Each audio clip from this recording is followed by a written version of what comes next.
Hi everybody, welcome back to Goodnight Lighthouse. I'm Miss Dorothy and I'm here to read you another story. And I've got a book tonight that's a little different because you know we've been reading books about Groundhog Day, right? Because Groundhog Day is really soon.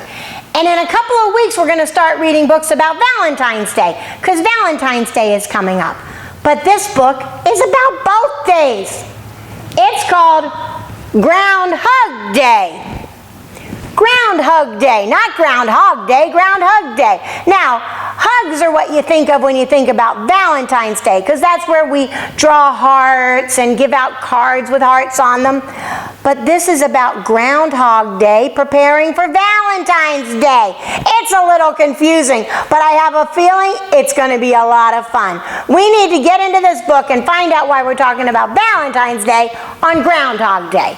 Are you ready to get into this book with Miss Dorothy? Good. I need you to sit up and listen up, because here we go.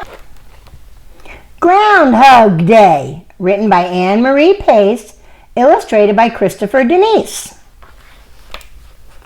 Valentine's Day was only 2 weeks away, and Moose was planning a grand party. Look, he's making all his plans to have a big Valentine party. You need Valentine balloons, said Squirrel. And Valentine cards, said Bunny. And don't forget the Valentine hugs, pointed out Porcupine.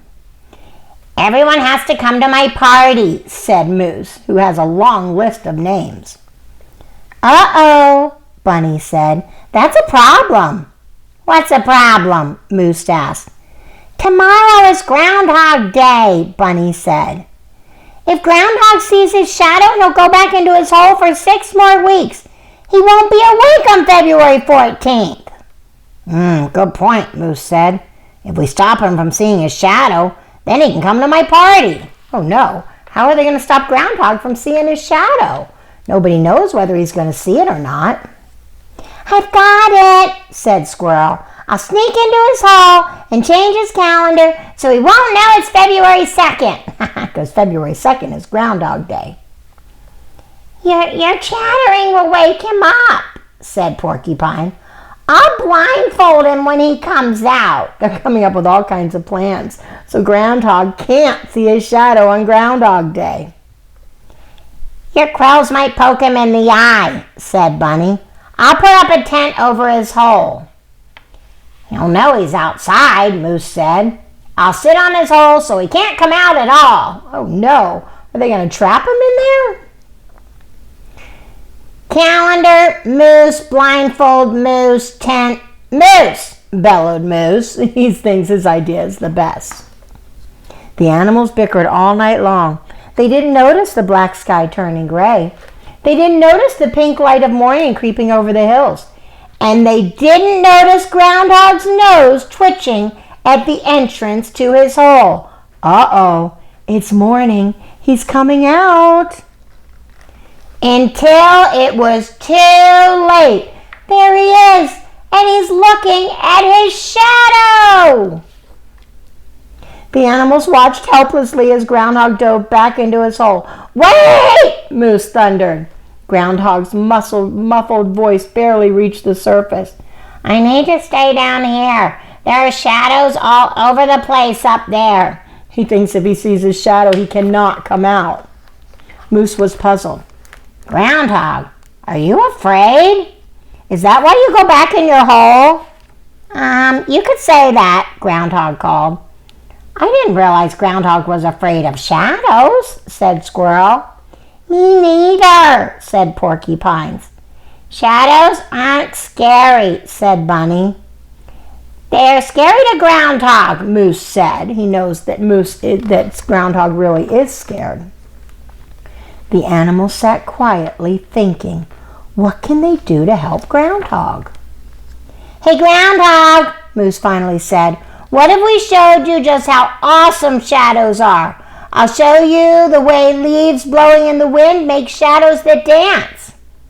I'll show you how to draw silhouettes, said Bunny.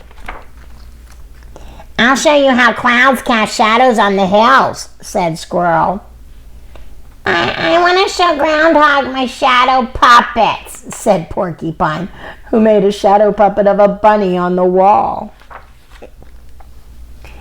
Dancing shadows, Moose said. Cloud shadows, Squirrel said. Silhouettes, Bunny said. Shadow puppets, said Porcupine. Uh-oh, they're arguing over the best idea. Wait, said Groundhog. He eased out of his hole. Can't we do all of them? They all sound like fun. Well, that's a good idea. The animals spent the day showing Groundhog all amazing shadows they could discover and create. Wow, now he's having fun with shadows. And they were all fun, especially Porcupine's shadow puppets. It's a comb, it's a feather, it's a buzzsaw.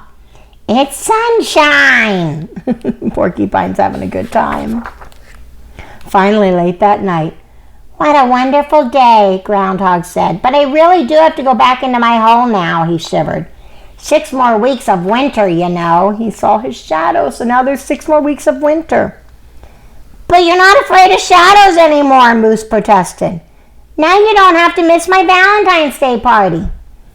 I may not be afraid, Groundhog said, but it's cold up here. But there aren't any balloons in your hole, said Squirrel. Or Valentine cards, said Bunny. Or Valentine hugs, said Porcupine pointedly. Nope, but my hole is warm, said Groundhog. He looked at his disappointed friends. We can at least have hugs before I go. Groundhogs all around with a special Groundhog Day nose kiss for you, Porcupine. That works for me. Happy Groundhog Day, said Porcupine. Oh, that's nice. He can't stay for Valentine's Day, so he's giving them all hugs on Groundhog Day. 6 weeks later, Groundhog emerged from his den just in time to don a green hat. Let's have a St. Patrick's Day party, he hollered. We're all here. All but Bunny, Squirrel reminded Groundhog. Where's Bunny? Groundhog asked. Oh, you know Bunny, Moose said. He's always holed up this time of year. Look, because he's making Easter eggs, because he's the Easter Bunny. Well, that was a good book. Those animals went to a lot of trouble to make sure the Groundhog could come to their Valentine's Day party. They were so worried that if he came out and saw his shadow, he'd go right back into his den, because that's what groundhogs do. So they kept trying to figure out a way that he wouldn't see his shadow. And then he did see his shadow, and then they had to convince him that shadows were fun, which they are, because I love playing with my shadow and making shadow puppets. But then he was able to convince him to stay out and go to the Valentine party. And then what happened? Bunny went away. And they're like, where's Bunny?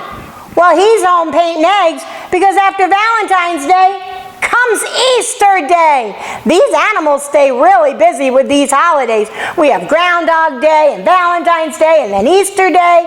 So many holidays for these little animals to celebrate. So many holidays for you and me to celebrate. Wow, we have a lot to look forward to. We better rest up for it right now. All right, it's time for all my little groundhogs to get into bed. I need you to get under your covers, get cuddled up, curled up, ready for a really good night's sleep. And whatever tomorrow is, Groundhog Day, Valentine's Day, Christmas Day, Easter Day, the 4th of July, so many holidays. And whatever holiday it is, there's something important you need to do every day. Obey, and obey right away. And then come back and see Miss Dorothy, because no matter what day it is, I'm going to be sitting right here, ready to read another book to you. Bye! Thanks for reading with Miss Dorothy. I hope you enjoyed this book, and I hope you'll come back soon to read another. What's your favorite book? Drop Miss Dorothy a note and let me know. I'll go find it, and I'll read it to you. Be sure to subscribe, like, and share. I'll see you soon.